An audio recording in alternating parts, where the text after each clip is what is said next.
Have you ever wondered where you actually stand in the global Bitcoin hierarchy? Whether you're holding a fraction of a coin or stacking an entire Bitcoin. Today, we're going to dive into the uncomfortable truth about Bitcoin wealth distribution that most people refuse to talk about. Now, by the end of this video, you'll know exactly where you rank among millions of Bitcoin holders worldwide. And the answer might just actually shock you. What's going on, everybody? I'm Mr. Bitcoin Maxi, and we're all Bitcoin Maxis. So here's what's really fascinating.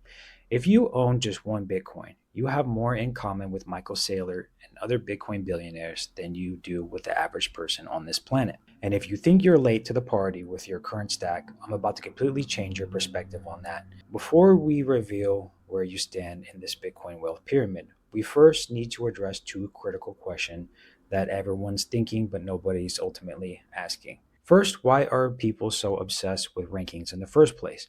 And second, why does wealth inequality make people so angry? And is it actually even a problem? Let's start with something fundamental about human nature and wealth distribution. Life follows what's called the Pareto principle. 80% of outcomes come from 20% of the inputs. Now, this isn't just some abstract economic theory. It shows up everywhere in wealth distribution. 80% of the population typically holds about 20% of the wealth, while 20% of the population controls roughly 80% of the wealth. Now, this pattern repeats at every level. Even among billionaires, the top 20% of billionaires control 80% of billionaire wealth. It's the same mathematical relationship whether you're looking at the richest people on earth or the poorest communities in developing nations. Now, most of you watching this are probably from developed countries. So let me show you something interesting about income changes over the past decades. Since 1979, the top 1% of earners have seen their incomes increase by over 300%. The next 19% below them gained about 116%. Meanwhile, the middle 60% of earners only saw a 73% increase. But here's where it gets really interesting. There's a specific turning point in 1971 that changed everything. That's when the world moved away from the gold standard and adopted what's essentially a political currency system backed by nothing but government promises. Since then, productivity has increased by about 240%, but worker compensation has only grown by about 115%. The only group that's kept pace with productivity gains, the top 1% of earners. Their income has actually exceeded productivity growth. Now, why does this happen? The bottom 80 to 90% of people earn money by trading their time for dollars. But as you move up the wealth ladder, you're more likely to find business owners and investors. Now, these people can adjust their prices with inflation and maintain their purchasing power in ways that salary workers simply cannot. Now, here's the thing that most people miss. The real problem isn't that some people are more productive or create more value than others. The real issue is that it feels unfair. And it is unfair, but not for the reasons most people actually think. Now, most people confuse the symptoms with the actual disease. They see wealth inequality and assume that's the problem, when really it's like blaming a sneeze for causing a cold. The sneezing isn't the actual problem, the virus causing the cold is the problem. Now, going back even further in history, something fascinating happened between the 1940s and 1970s. Wealth inequality actually decreased during that period. You might be asking why. Now, the dollar was backed by gold during those decades.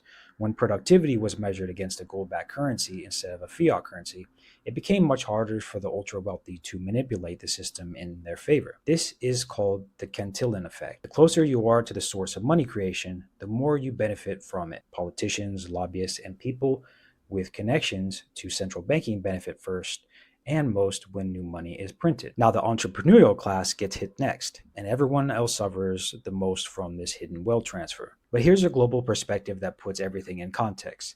As much as people in developed countries complain about wealth inequality, 80% of the world's population makes less than $30 a day. The point is this: in a truly free market system, wealth inequality isn't inherently evil. It's often a result of some people producing more value than others. Now, think of wealth as goodwill tokens that you earn by doing something helpful for society. Now, the problem arises when wealth can be accumulated without providing real value, which is exactly what happens in our current monetary system. But let me explain why we care so much about rankings in the first place. Now, our human brains are incredibly limited and finite.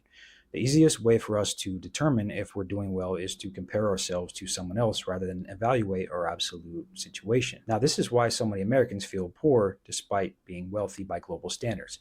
They're comparing themselves to their immediate peers instead of the entire world. You could be the poorest person in a room full of billionaires and still feel terrible, even though logically you'd be incredibly wealthy still. Now, this comparison trap is exactly why rankings matter to us more than absolute wealth and purchasing power. It's also why I believe you should focus more on being grateful for your lifestyle and quality of living rather than obsessing over your rank compared to others. So, why do people get angry about wealth inequality? Well, it's because they instinctively feel that things are unfair, and ultimately they're right. But they're usually wrong about why things are unfair.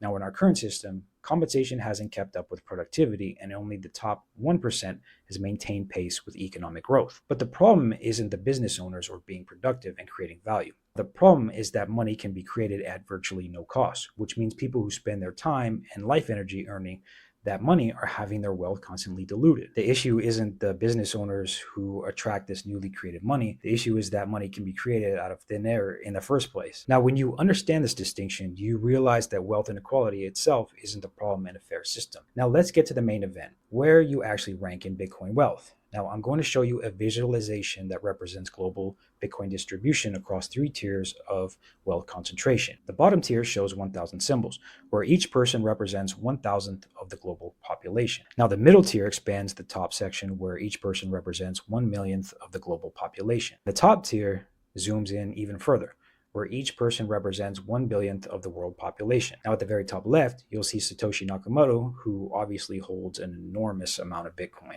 Now, Michael Saylor appears in that ultra elite group of maybe a dozen people worldwide who hold tremendous amounts of Bitcoin. People like Tim Draper and the Winklevoss twins are also in this incredibly exclusive category. Now, for comparison, Donald Trump and his family are estimated to hold around 10 to 15,000 Bitcoin, which puts them in the top tier, but still significantly below the mega holders. Now, here's where it gets interesting for you. If you own 100 Bitcoin or more, you're represented by that green figure in that top section. You're literally in the same category as these ultra wealthy Bitcoin holders when viewed from a global perspective. Now, think about this. If we expanded this chart to show 1 million people instead of a few thousand shown here, both someone with 100 Bitcoin and Donald Trump with his 10,000 Bitcoin would both be the number one person in line. You'd actually have more common with billionaires than the average person. It's like looking up at someone with $5 billion when you have $100,000 to you. They might seem basically the same as someone with $500 billion. The differences become almost meaningless at those scales. If you have 10 Bitcoin, you'd be around the 7th person in line out of that million person lineup. People tell me that they literally feel like they're late to Bitcoin, but you need to understand what this means. You'd be in the top 10 out of 1 million randomly selected people worldwide.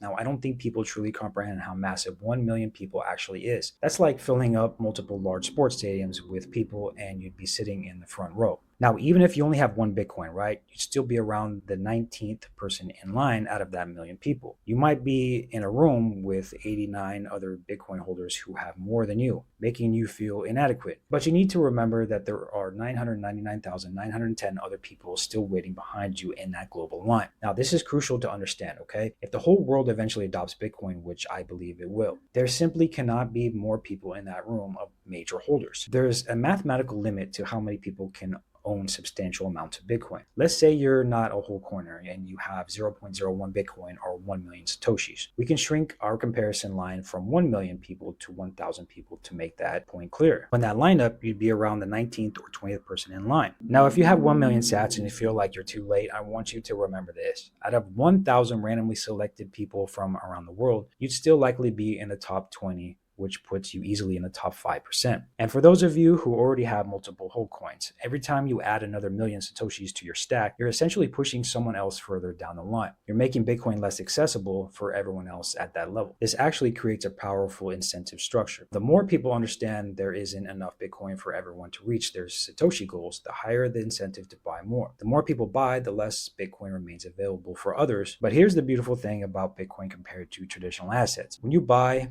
more Bitcoin and price someone else out of a certain Satoshi target, you're not forcing them to go hungry or become homeless. You're just changing the number of Satoshis in their stack, not their availability to survive and thrive. Now, this is completely different from our current system, where buying additional real estate or bidding up other essential goods can literally price people out of basic necessities. Every additional house you buy makes housing less affordable for everyone else. Every stock you purchase at inflated prices contributes to a system where others struggle to preserve their purchasing power. power. Bitcoin actually solves this problem because wealth inequality in Bitcoin doesn't require someone else to be a loser in terms of basic survival needs. It's just a matter of how many Satoshis represents prosperity and not whether someone can afford food or shelter. This is why Bitcoin will likely have greater wealth inequality than our current system, and that's actually a good thing. Bitcoin is more fair. Wealth isn't being siphoned away through monetary debasement, and it compounds over time instead of being reset over every few generations when political currencies inevitably collapse. Now, here's something I actually haven't mentioned yet that's really important. The bottom 52% of people in the world, assuming this distribution model continues, will likely own less than 10,000 Satoshis each. We're talking about the bottom half of the global population having less than 0.0001 Bitcoin. This assumes all 21 million Bitcoin are distributed among individuals, not accounting for the million coins Satoshi owns or the Bitcoin that nation states and institutions are acquiring. The reality is that far fewer Satoshis than you think will represent generational wealth in the future. Now, of course, you'll need to wait several decades for this to play out, but if you can retire on 0.01 Bitcoin simply by being in the top 5% of future global Bitcoin holders, that's an incredible opportunity. And I actually do think that even this projection might be conservative. The reality could be far more bullish than what I've even outlined here in this video. Now, here's the key takeaway, okay? Whether you own 0.01 Bitcoin or 100 Bitcoin, you're likely positioning yourself far better for the future than you realize. The mathematical scarcity of Bitcoin combined with global adoption creates a situation where relatively small amounts today could represent significant wealth tomorrow. However, don't let the comparison trap fool you into thinking you're late or don't have enough. Focus on your absolute position in a global context, not just compared to other Bitcoin holders you see online. Now, the Pareto distribution suggests that wealth concentration will only intensify over time, making early positioning even more valuable. Every Satoshi you stack today is potentially pricing someone else out of that position tomorrow. What really matters isn't where you rank compared to Michael Saylor or other Bitcoin billionaires. It's where you rank compared to the billions of people who haven't even realized Bitcoin's importance or started stacking Satoshis. Now, if this video changed your perspective on your Bitcoin position, make sure to like and subscribe. It helps YouTube understand that this is legitimate educational content, and it helps combat the fake AI channels and bots that, in my opinion, are completely plaguing the space. And your engagement definitely helps ensure the message reaches more people who definitely need to hear this. And remember, in the future Bitcoin-dominated world, your current stack, whether it's 0.01 Bitcoin or 100 Bitcoin, likely puts you in a far more advantageous position than you realize when viewed from a global perspective. I'm Mr. Bitcoin Maxi. We're all Bitcoin Maxis, and I hope you all have a good day.